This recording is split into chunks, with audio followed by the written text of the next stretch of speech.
So as a parent and a clinician and actually a former childcare worker, in my private practice, I kept noticing similarities in my adult clients who went through childhood trauma really get stuck in very like normal developmental stages that children are going through and sort of like in terms of like milestones. And well, if those kids are actually sort of safe with healthy parents and they're assisted to go through those changes. And what that looks like is for adult childhood trauma survivors tend to really struggle compared to certain milestones in our adult lives with that of our peers, that they don't seem to struggle with things as much as maybe we do. And I think that everyone has issues in some ways, but some more so than others, especially if they were raised in neglect and abusive parenting. There are just basic things that usually got skipped and missed in a childhood trauma survivor's life that they may need to overcome later on. And when we do not grow up in safety with healthy parents who are focused on our development in a good enough way, we get stuck and stop developing until something shifts in our healing work later on. Many survivors, including myself, had felt really behind compared with our peers in terms of things like career, relationships, functioning, like basic functioning, self-care. And I personally felt that in my own life all the way from first grade through college. I just did not feel like I got the handbook in life. And noticing these differences with our peers can really make us like want to hide or overly compensate in our adult lives or feel really lonely in seeing the differences with our peers. And it's really important for you to not go to that shame place when we're discussing this stuff and looking at that stuff or in general. So I liken developmental delays if you've ever started a new job where management just expects you to perform flawlessly without giving you any training or a process of learning the ropes, like you're just thrown to the wolves, like that could have been our childhood. And that's really about management's failure, not yours. Same with being neglected growing up, which is a form of abuse. And the normative challenges and milestones that children go through in terms of security and to functioning, to being able to relate in healthy ways, that's what comes with helping a child develop. And ideally, as we grow from infancy all the way through college, we hopefully mature, we become more secure, more self-actualized, and more well-adjusted. However, things do not really go according to that plan if our early years are marked with things like neglect and stress and abuse and trauma. So it's entirely expected and understandable for childhood trauma survivors to get stuck in some developmental stages and challenges. And none of that is a personal choice or moral failing. I just want to be clear about that. So here are actually 5 examples of what it looks like to get developmentally stuck. And again, there's no moral failing within that. Out of these 5, you'll see that many of them overlap. Like it's not just kind of one thing as we kind of develop from childhood through adulthood. So here goes. The first one is what I'm calling a codependency and romantic intimacy delays. Young children are naturally codependent, to believe it or not. They want the upset to go away, and they only want to see good in parents and see kind of good in the abusers, which is a good adoptive survival strategy. And here, I'm really talking about young children, like before the age of sort of 10. So a 4-year-old will be terrified that connection is severed with an angry or aloof parent. So they often come up with really good attempts to appease the parent or please a parent, to reestablish or make that connection. Even if it consistently fails, they're still going to try. Even that if it means just to be more tolerable to the abusive parent. That's how powerful this stuff is.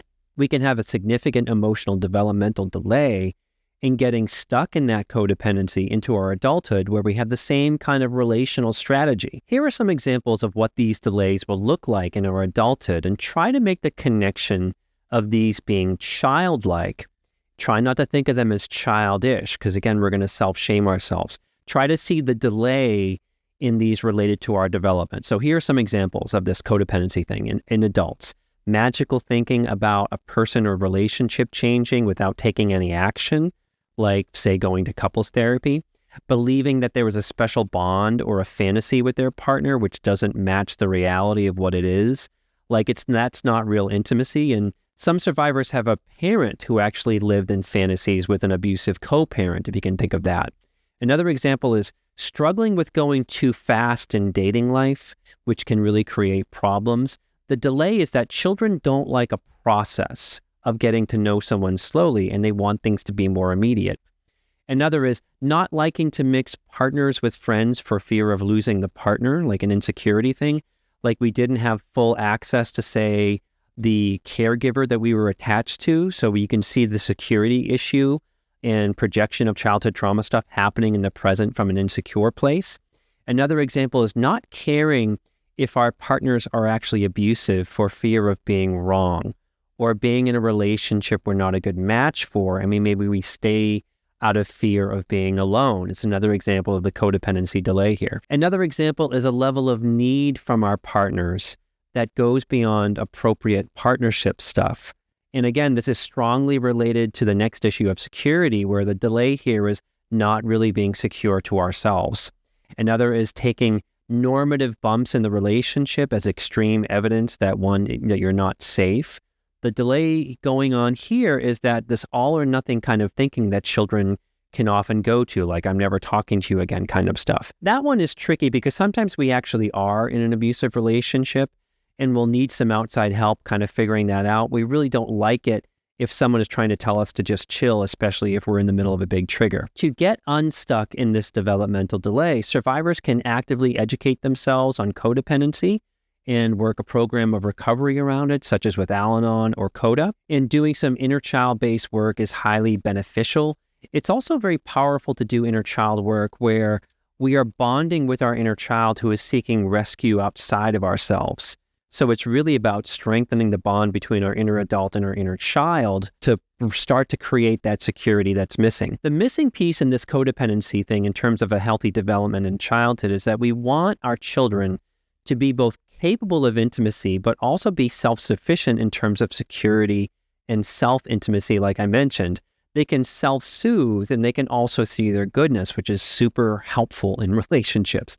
The stuck place here involves a developmental delay in terms of security. Our inner adult also needs some help from someone to bounce things off of, knowing we are stuck in a developmental all or nothing place.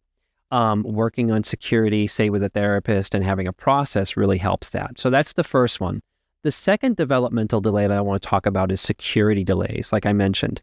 Young children need a consistent, safe attunement with a healthy parent to build inner resources for security. A good example of that inner security is the gradual withdrawal of security blankets or sucking one's thumb, or gradually, like in later school years, like in sort of, grammar school years, to not be so dysregulated as a child without like a beloved stuffed animal. And these security transitional objects are all part of a healthy childhood, but there are often signs of security problems when children age and they cannot let go of those things. They get stuck into like a transitioning from childhood to adolescence and on into adulthood. To share a little bit on that, I had this pillowcase blankie thing forever, and I sucked my finger way longer than what is actually recommended. I was sort of doing it into the 3rd and 4th grade when it's recommended that the cutoff of that stuff is usually like around 5 or 6. I feel actually grateful for having sort of the blankie and all that kind of going on, given what was going on around me in my childhood. But it would also bring a lot of negative attention from people that felt very shaming. Like, why is he still doing that when he's in the 3rd and 4th grade? It was a red flag to other people, but not within the family. So when children are neglected and grow up in abuse, the need for external security is greater, which is beneficial since they're not getting any help from the adults. However, as we grow into adulthood, we can get stuck in living from an insecure place, and this is what that looks like. We can be really resistant to change, like fear of the unknown as a security issue. We can get into some big procrastination problems, which is fear of maybe criticism or failure. It can be more complex than that at times. We can have a lot of social anxiety or go into social situations and feel anxious without an anchor, like a safe person with us at the work party or the work event.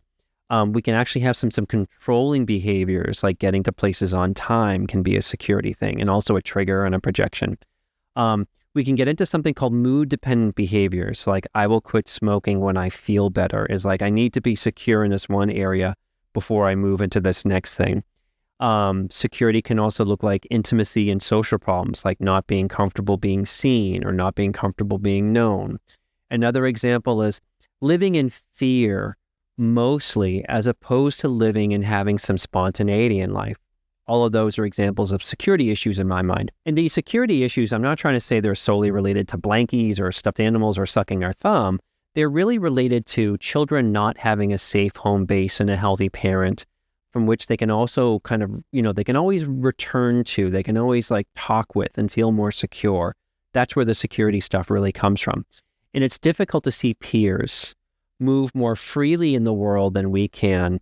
And they can maybe weather breakups better or job changes better. And they don't go so much into their head about, say, planning or expectations from an insecure place. Security delays are greatly improved with inner child work, and it feels like to the inner child, there's a new safe home base coming from our inner adult within that reparenting work. And that's a process of really rebuilding a relationship with our inner child. And I think whatever the healing modality is going on there, I think about inner child work, especially with helping the inner child let go of something, as you can picture, say, a monkey clinging to a branch or an animal clinging to a branch, and there's a big fall going on. They're hanging on for dear life. In inner child work, we need to help that inner child. We can't just demand that they let go of the thing that helps them feel secure, like, getting to places on time or whatever. We can't just take that away from them.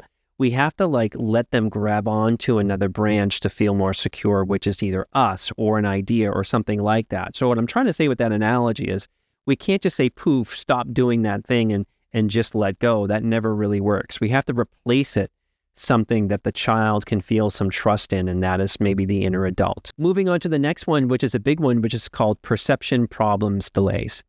Problems of perception, i.e. how we interpret people and the world, how ourselves. This is really a top-tier childhood trauma symptom of problems of perception.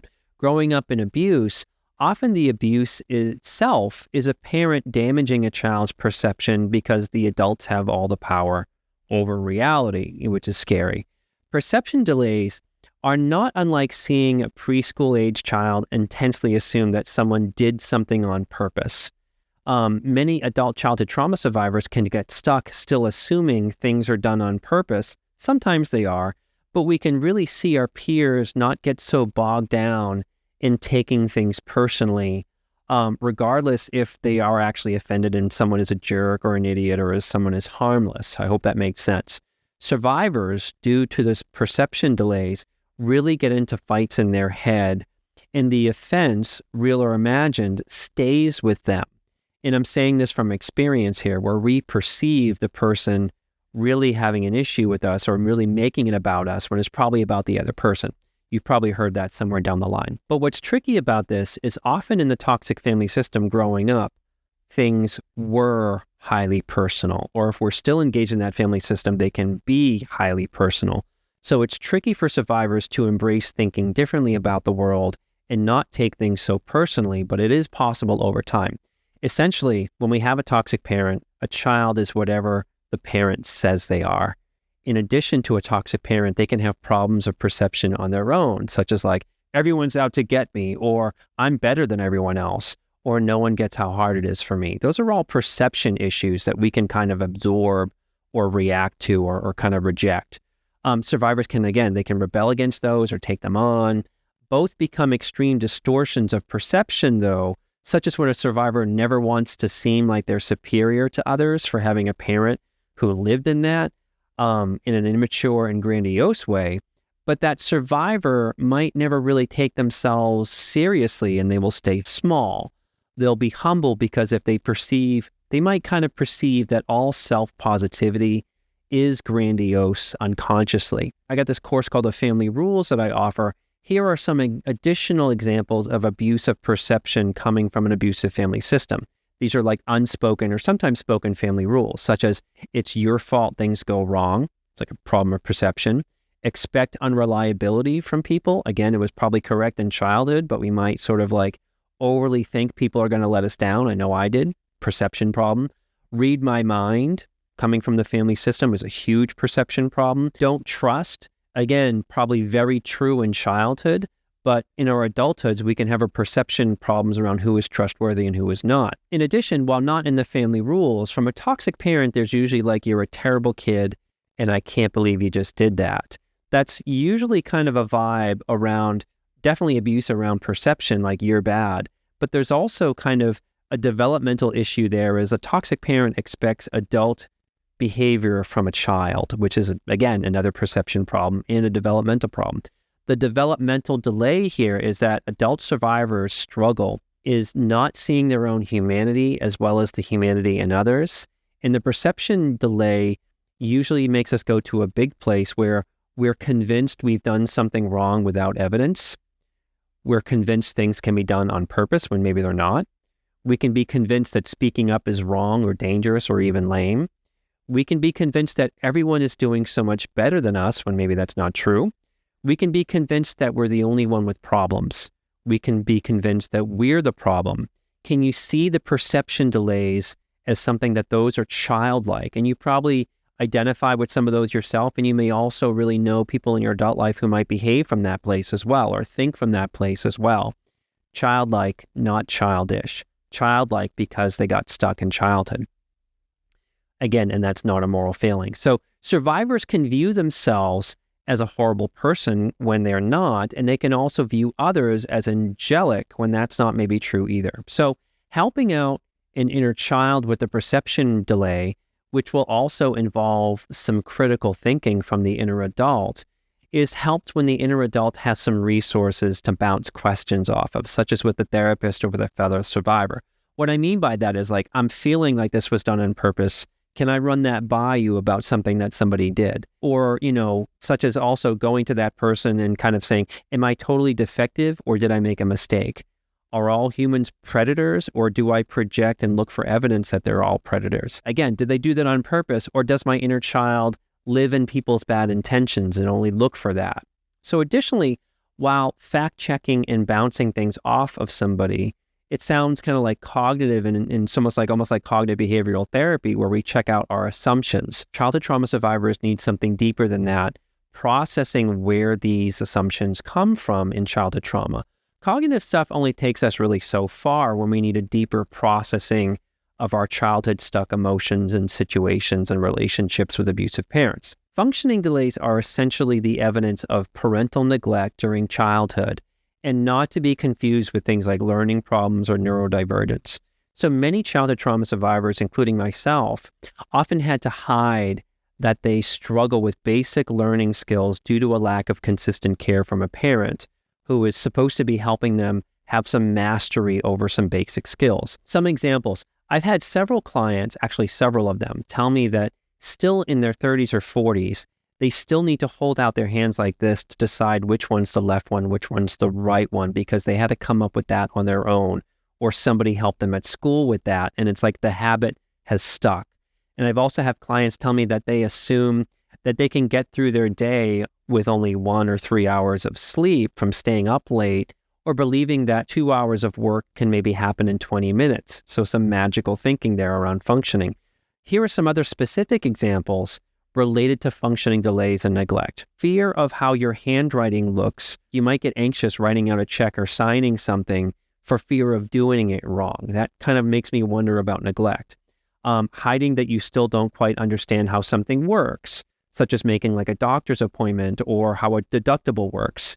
Maybe that's a bad example because I still struggle with understanding how a health insurance deductible works. Another is not knowing how to bring something up in conversation, to like knowing how filing taxes work, not taking in that the check engine light is coming on, or that you should maybe be concerned about that. And again, this is not criticism. These are sort of things that come with neglect. I know that these things seem embarrassing, but functioning delays are real, and they can also be complicated by symptoms of depression and dissociation, where it's difficult to cut through the fog to function better. And we can grow out of these over time, but they're not to be confused with, like, say, just being young and inexperienced. Like, a teenager might ignore a check engine light out of just being a teen, not knowing what that means. Hopefully not, but the functioning issues are not all black and white and only related to neglect. However, while these can be seen as, say, human mistakes, there can also be a childhood trauma story underneath them, such as being raised by a very limited parent, someone struggling with mental illness, or a hoarder who had their own functioning problems. I find that those raised in that can be like over-functioning, which is another problem of the functioning delay. The functioning delay in context is a combination of neglect and the child's tendency to think in terms of magical thinking or being wrapped up in fear. They never really had a parent to help them with basics in the day-to-day parenting work of helping them with homework or preparing something or getting a child's resources, getting them resources like, say, a school tutor or helping them learn how to even wash their hair with shampoo. I've had many clients actually show their neglect when they would come into my office not dressed for the weather. Like they might come in with flip-flops in an ice storm. And that might make me curious about their awareness of self-care or preparing, that kind of stuff. And chances are, knowing their story is they were profoundly not cared for, so why would these things matter to them? Functioning delays are often evidence that someone doesn't really care much about themselves. We kind of treat ourselves the way we were parented. I've also had clients have some magical thinking about over-functioning, like I mentioned, where they have a deep childlike belief that they may not need much sleep or eating or resting, and they can get so much done in a day without taking in that there's the limitations to the human body. So I find that these things come from the child really being on their own in childhood, having to navigate school or community or basics such as hygiene. And as adults, we can have a lot of shame and difficulty in our adult lives due to not fully knowing that how much sleep we need to get or how to do a budget. We can also have a deep shame about, say, learning disabilities and delays that we had to hide, and we still believe we really can't meet those delays head on. In the third grade, I was in danger of being kept back for having problems with reading comprehension. And at the same time, I discovered that I loved comic books, and I started reading these comic books, which had less complex dialogue, and they had correlating pictures that would help me understand what was going on more. And that's what actually proved my reading on my own. I was even keeping it all kind of secret, but that's what I mean. Like also developmental delays would also may get you into trouble more if you talked about them. And later in therapy, I would really realize the level of neglect and the kind of help that I really kind of needed. So working on the functioning delays are very possible. From an inner child work perspective, our inner adult is often in need of a resource to learn how to overcome some things, such as getting somewhere on time or getting support from someone like a therapist or fellow survivor who gets it. And by resources, YouTube, I love it. It's a good example is, if I went on YouTube, I can learn about budgeting. I can learn how to read more books instead of being on my phone all the time. I can learn how to contribute better to a conversation by being more an active listener. That's what I mean by resources, and thank God for those, really. Think like how to in terms of those. And it's hard to admit that we don't really know how to write a check, or we get anxious around writing a check, or that we can't ask for directions, which is also a security thing. But if we hold our neglectful parents accountable, we can sidestep a lot of that shame because the accountability is definitely warranted. And sidestepping that shame helps us to be able to learn things on a deeper level. We really can't learn things if we're overwhelmed with shame. Working with our inner child on the functioning delay is really letting them know that they didn't get what they needed growing up to be successful, and to help them with that level of shame, as well as your inner adult actually working on the functioning piece, which is where the resources come in. I would recommend starting small on something before tackling bigger stuff, smaller functioning stuff. Reminding yourself that, of course, you struggle with these things due to what happened to you growing up is going to, again, help combat that shame. Last one here is negative coping strategies delay. While it might be hard to see addictive behaviors as developmental delays, I see them as really closely related. As children growing up in abuse, we often found things before and after puberty that would help us to address pain. As adults, we can be developmentally stuck in needing to be soothed from behaviors instead of having like internal resources to manage them. We should be getting that from a healthy system. Here are some examples. A teen can find that looking physically perfect or attractive as a way to help them feel okay and battle insecurity. A teen can also find drugs and alcohol, I did, to manage some horrific stuff going on at their home life or in their parental relationships.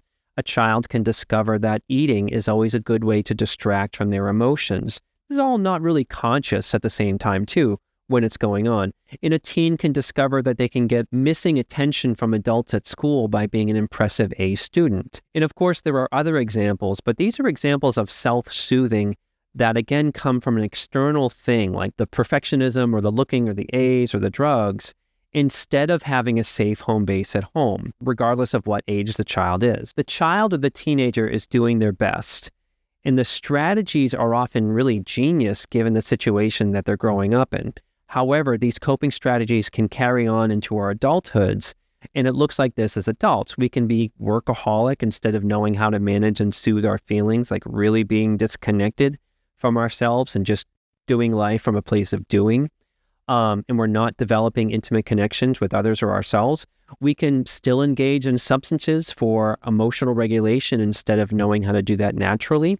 We can never feel what is really good enough, and we continue to try to be perfect at something, which really kills our ability to be present. We can be attached to processes to feel more secure, such as needing that cup of coffee from that place before work at that time, or eating the same thing for lunch every day.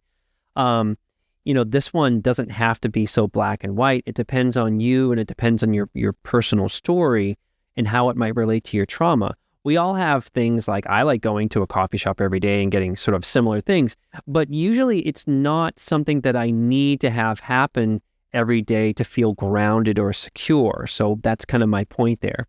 What prevents a child from developing self-soothing as opposed to external resources is when they are taught early to manage and talk about feelings and situations that come up with their safe home base. Again, imagine being like a new kindergartner.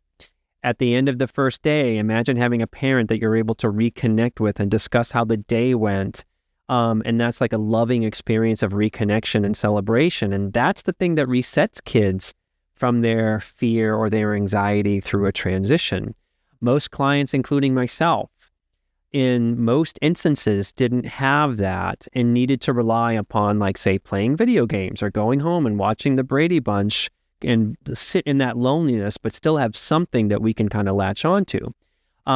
Kids need so much connection and help, and if they don't get it, they come up with ways to deal somehow, which is pretty sad. The recovery around the negative coping strategies delay depends on kind of what you're coping with. If it's substances, you'll need a specific addiction resource that works for you. If it's workaholism, same thing. Like the others, getting out of these delays are kind of twofold. Finding the resources about the thing you soothe with, as well as the piece of working with the inner child about discussing where it comes from and what can be offered to your inner child to replace what the inner child came up with. Remember that branch analogy from earlier. And if you're curious about how to reparent the inner child, I have a course available that I'll put in the video description of this video. I reference it. Inner child work is something very specific that I do on paper between your non-dominant hand and your dominant hand. So lots of good inner child parenting can be done around this stuff. And again, access to therapy with someone supportive is ideal. And I know that there's a whole bunch of barriers to that, which we all know about. So some final thoughts. Try to avoid seeing these delays as forever stuck places. These are fixable over time with some help. And I think good enough healing brings maturing and catching up in good enough ways. Also, try not to see this as a shameful immaturity that happens, but instead as places where we often get stuck and when we don't grow up in a developmentally safe household or environment, or have safe relationships with caregivers. Here are some not really connected thoughts here. A toxic family loves to point out your functioning delays while not understanding that they cause them when you think about the parenting and the neglect. In other words, we can often be kind of like entertainment for the toxic family about our anxiety about writing a check and all that stuff. If you know, you know. So you can also become stunted when the family indirectly says that this is the best it's ever going to get. So get used to it because of like what they modeled. Like you may have a very limited parent who didn't really try to do better in their life and struggle with functioning stuff, but they're like, this is what life is like, when that's not fully true. Allow for more process, such as getting better at something over time, which doesn't exist in a toxic family. In the 5 delays that I discussed here, our family can indirectly say that you're on your own, sink or swim, you either got it or you don't.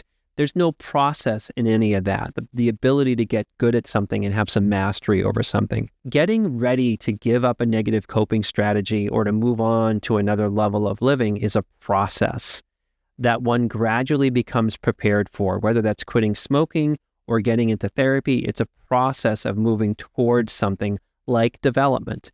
The childhood development that got stunted due to the abuse is moving towards something that is more significant, that is kind of exciting, like a new level of achieving or a new level of maturity.